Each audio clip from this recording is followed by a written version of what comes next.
Bonjour, je m'appelle Valérie Kempa et je suis ergothérapeute. Cette capsule fait suite aux deux premières. La première qui vous présentait les 5 étapes lors de l'apprentissage de l'écriture, ainsi que l'importance de varier les types de crayons lors de l'écriture, du dessin et du coloriage.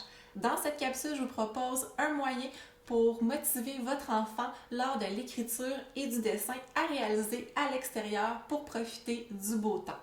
Le matériel dont vous avez besoin, c'est un bol qui contient de l'eau, ainsi que différents types de pinceaux.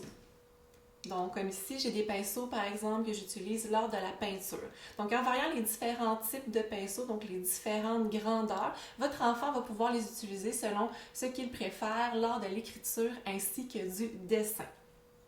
Donc, votre enfant choisit le pinceau qu'il veut avoir, il le trempe dans l'eau, puis il dessine sur l'asphalte avec celui-ci. En variant les différentes grandeurs, les différents types de pinceaux, votre enfant va apprendre à ajuster sa prise en fonction de la distance qui le sépare avec le bout et l'extrémité des poils du pinceau. Comme par exemple ici, votre enfant va pouvoir avoir une prise qui se rapproche davantage de celle du crayon versus ici où sa prise va être beaucoup plus éloignée du pinceau.